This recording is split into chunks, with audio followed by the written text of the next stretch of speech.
আরে জামাই মূলার সিজনে আসলা না,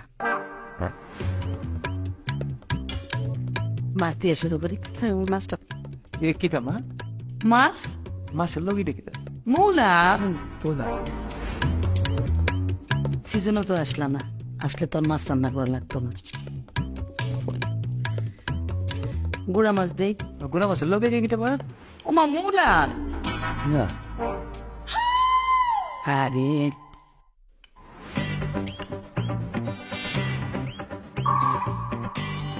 একটু মাংস দে। দেন দেন মাংস দেন, মাংসই দেন। মূলার সিজনে আইলা না, তাইলে পেটটা কেমনে খাওয়াই। মাংসের লগে কিটা মা?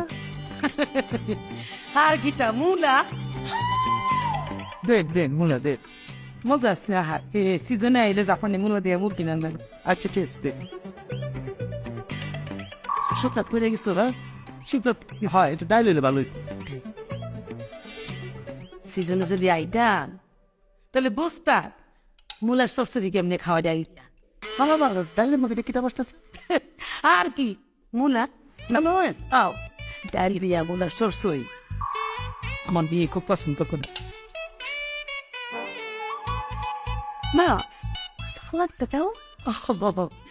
আরে সিজনও তো আইনা না, আইলে কি আর তোমার এরকম মরিচ খাইতে হইতো? এই যে মূলায় খাইতে মারতা, শুধু মূলার সালাতি। এটা কিটা? জাপানি মূলা, জাপানি মূলার সালাদ। এটা মুলা? হ্যাঁ, হ্যাঁ মুলা মুলা। খাওয়া শেষে একটু দুধ রাখছি। দুধ? মা ভাত না খাই একটু দুধ দিচ্ছে আমার, ভাত তো খাইতে পারতেছি না, দুধ দে।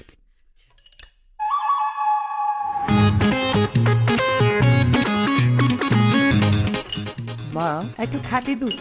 ও মা আর সিজনে আইলা না, এই দুধের মধ্যে এটা সাদা সাদা কি খাইবে? খবর কি মূলা এটা মা সিজনে পাইলাম। এই জন্য এনে কিনা করতে পারি, এটা মুলা সিজন না, এটা এনাতেই বলা হলো যে মাসাল্লাহ যে মুলা, সেই জন্য এনে খেতে পারবো। সিজনে আইলে মূলা তো বিভিন্ন আইটেমের পাওয়া যেত, মানে জাপানি মূলা, চায়না মূলা, মানে মোটা মোটা মূলা। এই যে তোমার ভাত খাওয়া লাগতো না, ভাত আমার রান্নাই লাগতো না।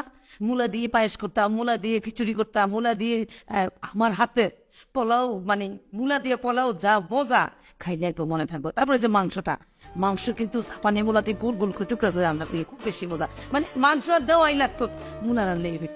এই যে এখন মনে করো রান্না করছি এক জাতের মূলা দিয়ে, মানে একটাই পাওয়া যায়। আর সিজনে হইলে বিভিন্ন আইটেমের মূলা পাওয়া যায়, তো চিকন, লম্বা, মোটা, জাপানি, চাইনিজ, তখন বিভিন্ন আইটেমের মূলা।